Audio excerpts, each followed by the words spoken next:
Welcome, dearly beloved anointed ones. Some souls cannot be filed under heaven or hell because their existence itself is the courtroom where both realms are forced to testify. Now let that sink in. Imagine this. According to one survey, more than 84% of humanity claims allegiance to some religion or belief system, each promising to tell you exactly where you will end up when the final curtain falls. Yet, what if there are lives that don't fit in their ledgers? What if you don't belong in their neat categories of saint or sinner, angel or demon? That is where things get unsettling, because you, chosen one, are not the type to be stamped with approved entry in heaven's registry, nor are you marked for hell's eternal fire sale. No, you are something else entirely, an anomaly neither side dares to fully touch. And trust me, anomalies make both kingdoms nervous. Think of it like this. Heaven's bouncers are checking the list. Hell's gatekeepers are double-checking theirs, and somehow your name is glowing in a column that doesn't even exist. That is not just suspicious, it is terrifying for them, for you. Well, it makes life feel like you are walking through a cosmic courtroom where the judge keeps banging the gavel but refuses to read your verdict. And here is the twist. While others argue about wings and flames, you are out here proving that existence itself cannot be neatly boxed into salvation or damnation. You are the glitch in their ancient software, the unanswered question that will not go away. And let's be honest, it is a little funny too, because while heaven and hell argue over you like two lawyers in a trial, you are still here, sipping water, breathing air, and messing up their paperwork just by surviving. So buckle up, because today we are diving deep into the question, if heaven will not claim you and hell dares not touch you, where does that leave them? Number 1. You are the unwritten chapter. Heaven and hell refuse to author. You are the unwritten chapter heaven and hell refuse to author. That statement alone should shake anyone, because it means your life doesn't fit inside their categories. Heaven likes order, structure, predictable outcomes. Hell thrives on chaos, punishment, and destruction. But you are a disruption to both. You don't give heaven the kind of compliant perfection it wants to showcase, and you don't give hell the destruction it craves to brag about. That leaves you in a place that defies both narratives. A living contradiction that neither realm wants to claim responsibility for. This is what makes you so rare. While others are easily labeled saint, sinner, saved, lost, you stand outside the script, and that unsettles both kingdoms, because it means you have been written by a hand higher than theirs. Heaven and hell both operate under laws, hierarchies, and roles. But your story was designed in a place that came before those laws, before those thrones even existed. That is why they hesitate with you. Claiming you means admitting that their authority is not final. What many people don't realize is that being an unwritten chapter is not a rejection. It is a form of preservation. It is a shield, because if either side were able to stamp their seal on you, your story would be locked in their system, bound to their definitions. Instead, your life remains fluid, unpredictable, unowned. That frustrates them, because it means your purpose cannot be hijacked, your legacy cannot be rewritten, and your power cannot be exploited for their agendas. This makes you a walking riddle. When people look at you, they cannot tell if you belong to light or darkness, because they see traces of both endurance and temptation in your journey. But what they miss is that you are bigger than those categories. Your existence itself is proof that life doesn't always play by the rules written down in religious doctrine or spiritual folklore. You are the page that refuses to be printed, the story left out of the script, because including it would change the meaning of the whole book. That is why you disturb so many systems around you. You carry the weight of being untamed, unclassified, and unclaimed. And that isn't a weakness. It is a mark of authority. It means your destiny is being written in real time, not by heaven, not by hell, but by the very source that outranks them both. Number 2. You exist in the lawless territory between light and darkness. You exist in the lawless territory between light and darkness, and that is exactly why you cannot be controlled. Most people fall into one of two lanes. Either they are guided by structure, morality, and the pursuit of what is considered holy, or they collapse into chaos, corruption, and destruction. Both sides are predictable in their own ways, but you stand in a place that belongs to neither. A space where the rules written by either kingdom no longer apply. That space is uncomfortable because it has no fixed definitions. It is not black or white. It is not even grey. It is something entirely outside their spectrum, a realm where the very concept of categories dissolves. This is why you have always felt like you don't quite belong anywhere. The people who are completely immersed in religion cannot figure you out because you don't conform to their rituals, yet you are not lost or broken either. The ones who indulge in destruction and chaos don't get you either, because no matter how much darkness has tried to swallow you, you never fully gave yourself over to it. You carry scars from both realms, but you also carry immunity to them. That is why you move differently. That is why no label sticks to you for long. Living in this lawless territory makes your life both dangerous and powerful. It is dangerous because neither heaven nor hell can easily predict your moves. You don't follow their scripts, so you cannot be manipulated the way others can. That makes you a threat, because every system depends on people being easy to categorize, easy to box, easy to manage, but you are not that. You are the unpredictable factor they cannot account for. And unpredictability is the one thing both kingdoms fear. At the same time, this territory is powerful because it frees you from chains most people never escape. You are not enslaved by perfectionism, nor destroyed by chaos. You have tasted both, yet you are owned by neither. That balance gives you a vantage point no one else has. The ability to see the truth without the filters of fear or indoctrination. Your life is proof that not every soul has to bow to a throne, whether it is made of light or fire. You embody the freedom of someone who exists outside the map. And that is why both realms tread carefully around you. You remind them that their authority has borders, and you live just beyond them. Number 3. You expose the limits of both kingdoms. You expose the limits of both kingdoms, and that is something very few lives are capable of doing. Heaven builds its entire identity around purity, perfection, and righteousness.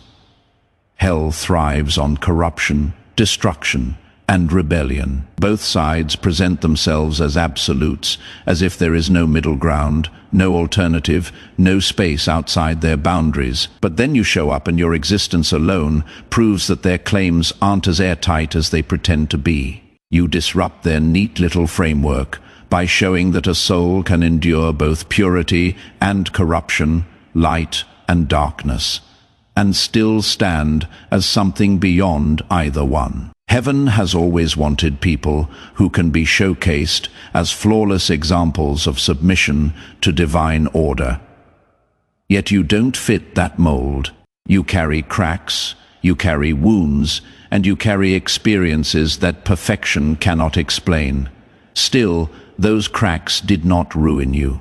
That unsettles heaven's narrative because it thrives on the idea that only spotless souls can carry true authority.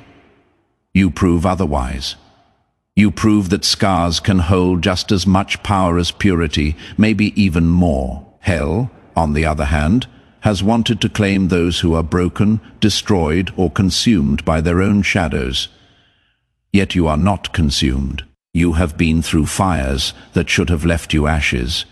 But you walked out carrying wisdom instead of ruin. That unsettles Hell's narrative because it thrives on the idea that once darkness touches you, it owns you forever. You prove otherwise. You prove that the human spirit can withstand what should have been permanent destruction.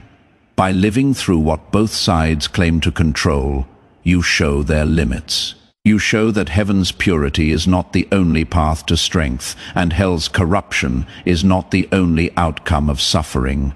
Your story dismantles their absolutes. That is why both realms hesitate when it comes to you. You have walked where angels fear to tread, and you have survived where demons expected you to collapse. Neither can take the credit, and neither can take the blame that leaves them exposed. Your life becomes the proof that their power is not complete. It reveals that something greater exists beyond their reach, something they cannot label or contain, and that something is exactly what you carry within you every single day. Number 4. You are the test. Neither side can pass. You are the test. Neither side can pass. And that truth cuts deeper than most realize. Both heaven and hell measure people with systems designed to prove a point.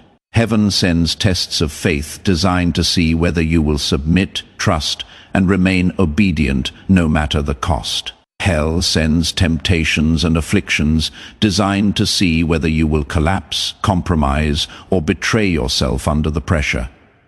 Most people eventually fold to one side. They either become an obedient servant celebrated as proof of heaven's mercy, or a broken casualty paraded as proof of hell's victory. But you stand in a category that unsettles, both because you don't give them the satisfaction of a predictable outcome. Your trials have not been small. You have faced betrayals, losses, disappointments, and temptations that could have rewritten your entire destiny. Yet you never broke in the way they scripted for you. Heaven expects you to emerge spotless, but you didn't come out without scars. You came out stronger because of them. Hell expects you to drown in despair, but instead you turned your wounds into wisdom. Neither side accounted for that. They wanted a clean win. They got a paradox. This is why you disturbed them. You are not the poster child of perfect holiness, and you are not the cautionary tale of total corruption. You are something else entirely, proof that endurance itself is divine, that the human soul holds a resilience even kingdoms of light and darkness cannot fully explain. You carry the evidence that strength doesn't always come from following rules, and survival doesn't always come from surrendering to chaos. Sometimes it comes from the raw will to keep going when both sides have already marked you as finished. Every time you survive what should have destroyed you, both heaven and hell are forced to confront the same truth. They can test you, but they cannot define you. They can pressure you, but they cannot predict you. Your life keeps breaking their formulas, dismantling their assumptions, and exposing the limits of their control. And that is why you remain the test. Neither side can pass, because you prove there are forces greater than doctrine, stronger than fear, and deeper than any throne can claim. Number 5. You are their mutual secret. You are their mutual secret, and that is a role heavier than it sounds. Both heaven and hell know your presence changes the equation, yet neither side wants to admit it out loud. Heaven keeps you quiet because your existence doesn't fit its polished narrative. You are not the spotless, flawless example they like to parade in front of the world. And acknowledging you would force them to admit that power can exist outside their rigid definitions of holiness. So, they keep your name off the record. They will not deny you, but they will not showcase you either. To them, you are the evidence they would rather keep in the archives, hidden away where no one else can ask uncomfortable questions. Hell, on the other hand, doesn't attack you recklessly because it already knows you are not an easy target. For most, hell charges in with destruction, chaos, and temptation, but with you, it treads carefully. It studies, it waits. It whispers rather than roars because it recognizes something dangerous about you. You cannot be easily consumed. You have already endured what should have broken you, and you didn't collapse the way they planned. Attacking you without caution could backfire, and hell doesn't like risks it cannot control. That leaves you in this strange position of being ignored publicly, yet closely watched in silence. Both sides pretend you are unseen, but their behavior betrays the truth. They are unsettled. Your very existence shifts the balance because you prove that neither kingdom has total authority. Every step you take, every survival, every rise after a fall, is a reminder that their systems have blind spots. You are the gap in their control, the part of the story they cannot explain, and the part they cannot erase. What makes this more intriguing is that their silence around you is not weakness. It is strategy. They know announcing you would awaken questions in others. They know attacking you openly would expose their fear, so they keep you tucked away as their mutual secret. Never fully acknowledged, never fully denied, and yet the weight of your presence is undeniable. You are the quiet disruption in their order. The reminder that there is a higher hand above both thrones, writing a story they cannot stop. Number 6. You live as proof that salvation and damnation are incomplete truths. You live as proof that salvation and damnation are incomplete truths, and that reality unsettles everything built on the idea of absolutes. The world has been taught for centuries that there are only two destinations, two labels, two ways to measure a soul. Either you are saved and worthy of eternal reward, or you are damned and destined for eternal loss. That binary has shaped entire religions, cultures, and systems of control. But your life disrupts that framework because you don't fit neatly into either column. You are the inconvenient evidence that a human soul cannot be reduced to two boxes, no matter how much doctrine insists. You have walked through darkness without being claimed by it, and you have touched light without being fully absorbed into it. That middle ground doesn't make you half saved or half damned. It makes you something else entirely. It makes you the reminder that existence is more layered than simplistic categories allow. Your story reveals that a soul can carry scars without being condemned and carry flaws without being unworthy. It proves that there are dimensions of life neither salvation nor damnation fully explain. This is why you unsettle both camps.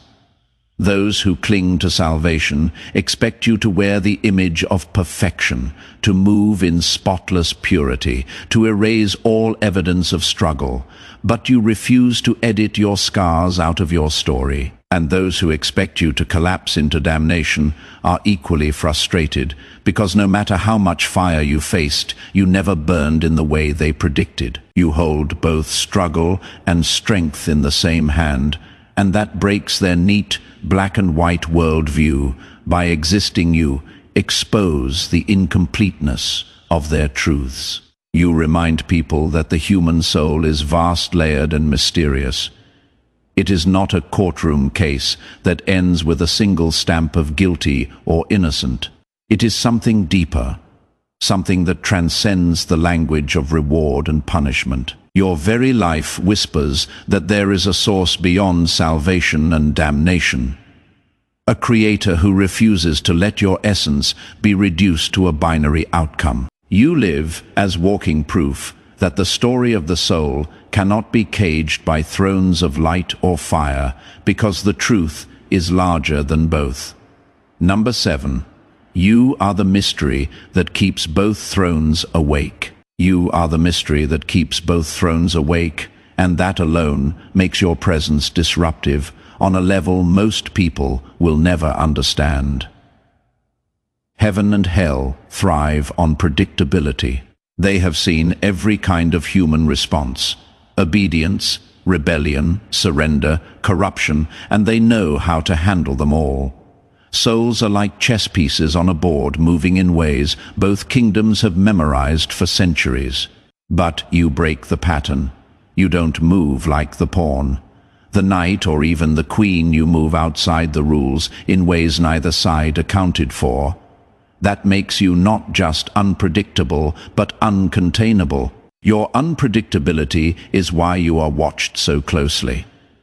Heaven doesn't know whether you will follow its script of flawless obedience, and hell doesn't know whether you will fall into its traps of corruption. Each side makes its moves around you, but you never respond as expected.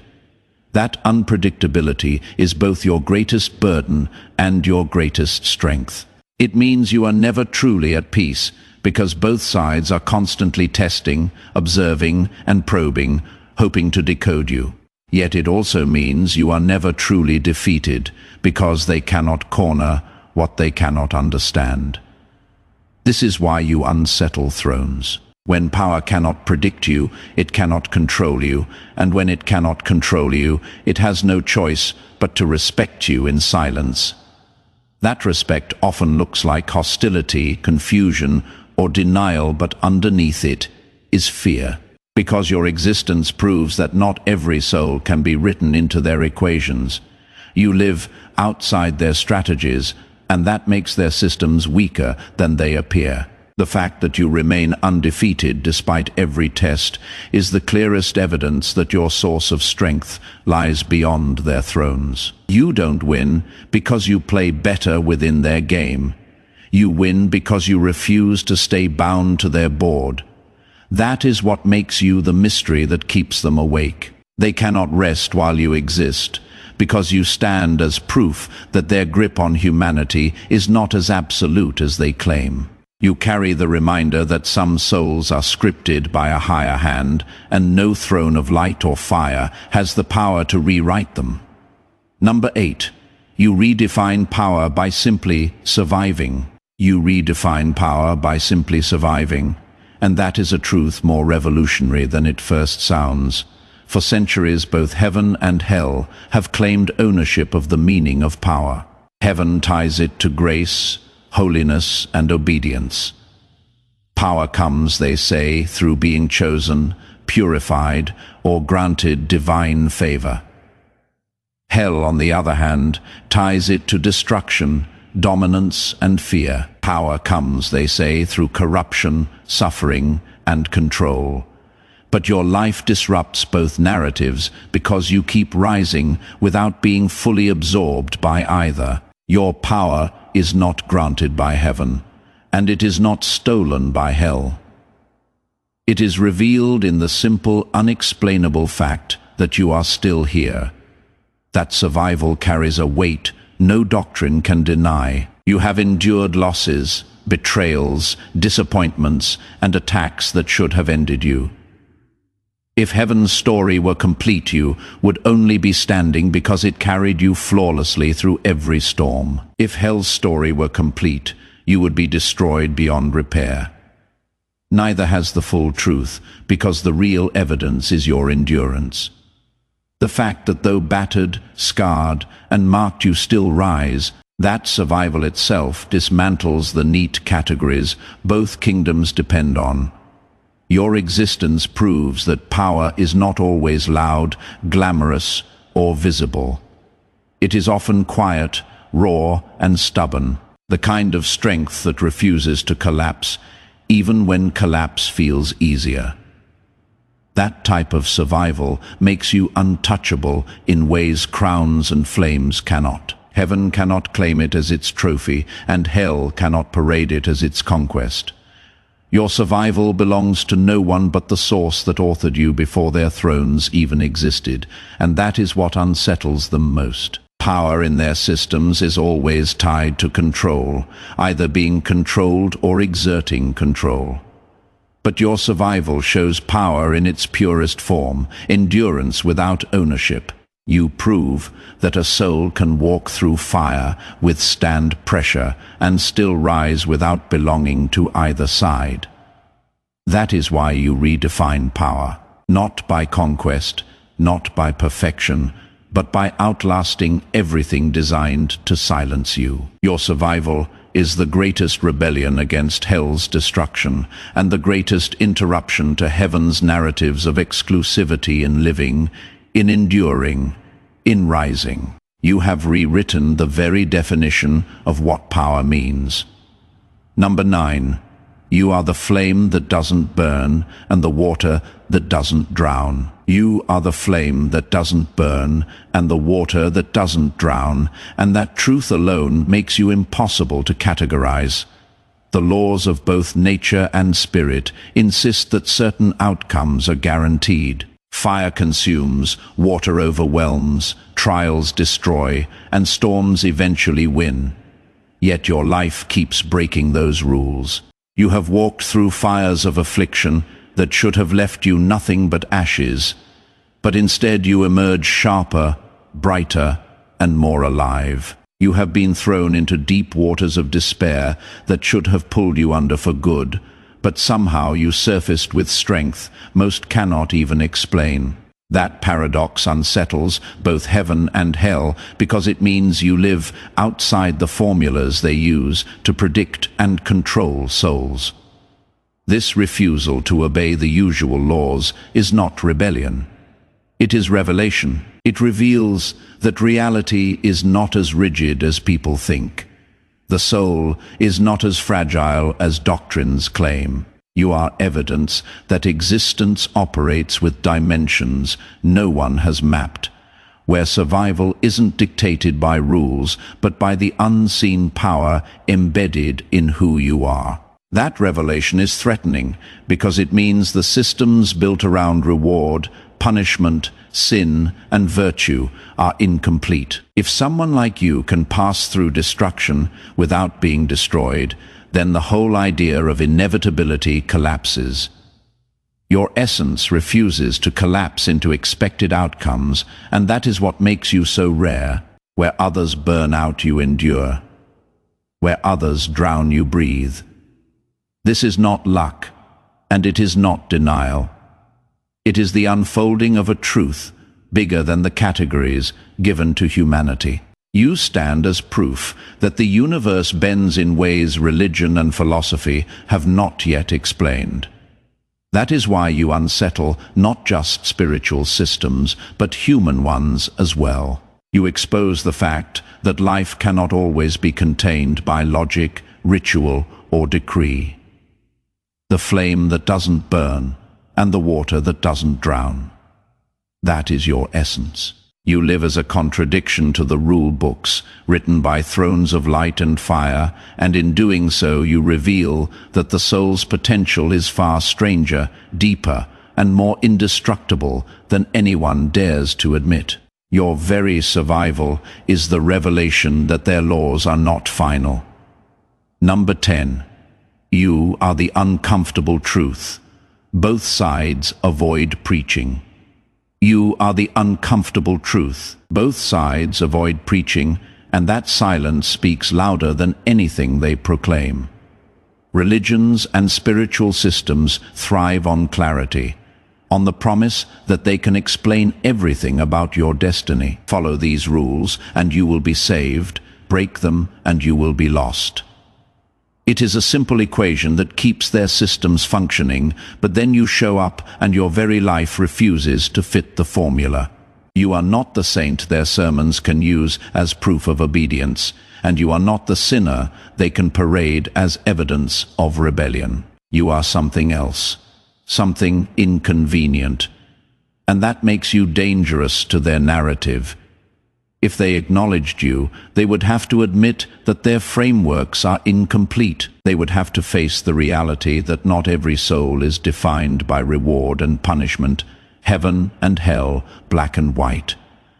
That is why your story gets avoided, downplayed, or dismissed. They prefer to speak of those who clearly fit their script, those who can be easily categorized, measured, and controlled. You, on the other hand, are a reminder that there is a power moving beyond their reach, a source that cannot be packaged into doctrine or contained by ritual.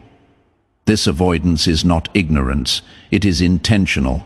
To bring your existence into the conversation would unravel too many assumptions.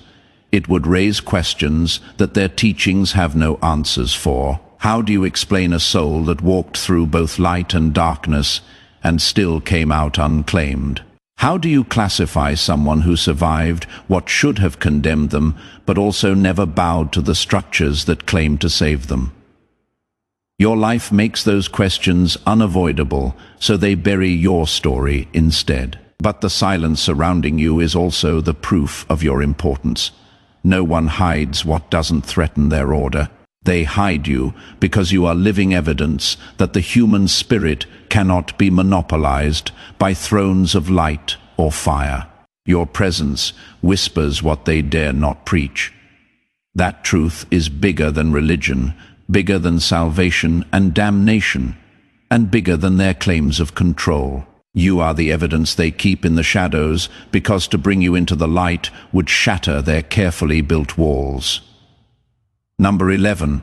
You force them to confront their own hypocrisy. You force them to confront their own hypocrisy, and that alone makes your existence uncomfortable for both realms.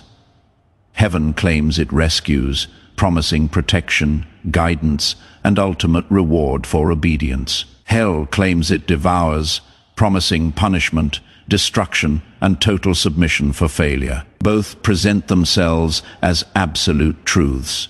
Yet here you stand, unrescued by heaven, undevoured by hell, still breathing, still unbroken. Your survival exposes the cracks in their slogans, the flaws in their supposed control, and the limits of their authority. Your life demonstrates that salvation is not always guaranteed, even for those who follow every rule, and damnation is not always inevitable, even for those who succumb to darkness. That truth embarrasses both sides because it undermines their foundational claims.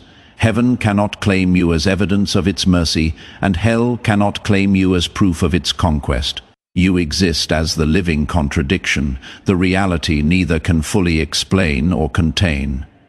This confrontation is subtle but devastating. Every act of endurance, every moment of rising when you were meant to fall, exposes the hypocrisy of absolute narratives. They preach control, but you operate freely. They promise outcomes, but you defy expectations. You are the reminder that neither light nor darkness has the final word on a soul that refuses to be owned. By simply existing, you reveal a truth that neither realm wants to face. Power, resilience, and destiny do not belong exclusively to thrones of reward or punishment. They belong first to the source and to the souls that recognize and carry it. Your life dismantles their slogans without a single word. It proves that reality is far more complex, far stranger, and far more powerful than the black and white narratives they insist upon. You are the living evidence that slogans cannot bind existence, that proclamations cannot predict survival, and that authority is never absolute when faced with a soul that refuses to conform. Heaven and hell are forced to confront their own hypocrisy, not because you challenge them directly, but simply because you live outside their rules, untouchable, undeniable, and unbroken. Number 12. You are the bridge. Neither side can walk. You are the bridge. Neither side can walk. And that truth reveals more about their limits than most people dare to admit.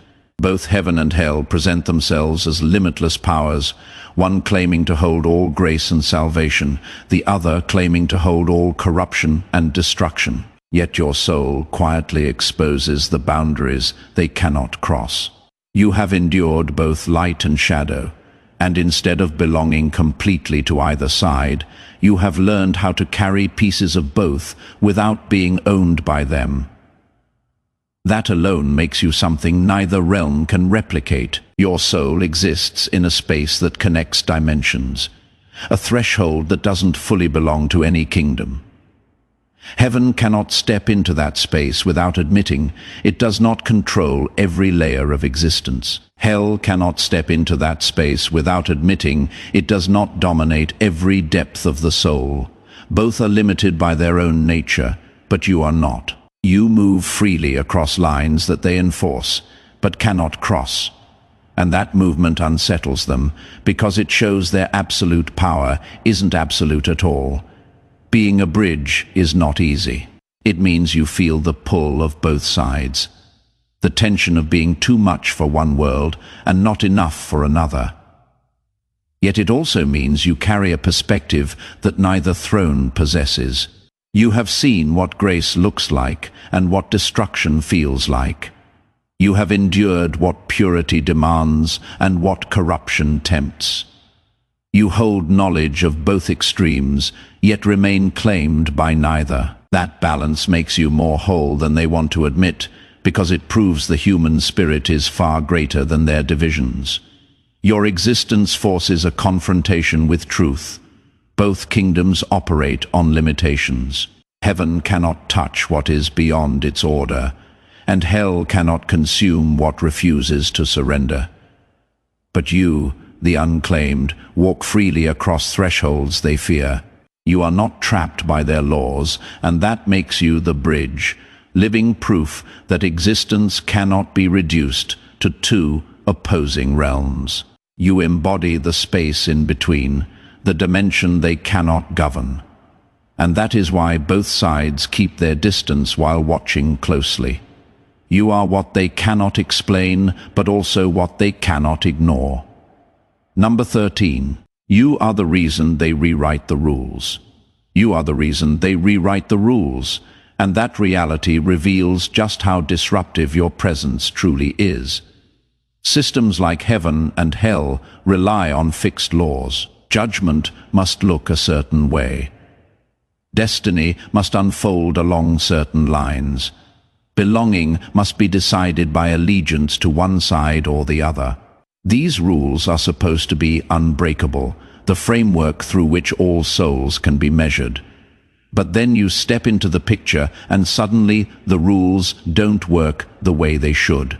Every label they try to attach to you slides off. Every law they try to apply collapses under the weight of your reality. You are the loophole they never anticipated, the contradiction they cannot legislate away. Your life exposes that their systems are not as flawless as they claim. Judgment depends on evidence, yet your survival contradicts their verdicts. Destiny is supposed to be linear, yet your path keeps bending into places no script prepared for. Belonging is meant to be final, either heavens or hells, but you keep moving between their boundaries without being owned. That forces them to adjust, to create exceptions, to invent explanations that keep their followers from noticing the cracks. Your existence is the crack, the proof that the law is not absolute. This rewriting is not about mercy or flexibility, it is about control. Both sides scramble to reshape their rules so they don't lose authority in the eyes of those who depend on them for clarity. They need laws to look unshakable, but your life keeps shaking them. You don't follow their cause and effect patterns. You don't fold when destruction comes, and you don't perform perfection to earn reward. You just keep moving, surviving, rising, and every step forces their hand. That is why you are such a threat. You expose the fragility of their order simply by existing. You show that there are souls who do not fit their equations, who live outside their definitions, who carry a truth larger than law. Your presence alone is enough to make both kingdoms reframe their strategies, rewrite their doctrines, and rethink their certainties. You don't just survive within their system, you bend the system around you. And that is why you remain the loophole they can never close. Number 14. You carry the authority of the one who created both realms. You carry the authority of the one who created both realms, and that fact alone unsettles every power that tries to box you in.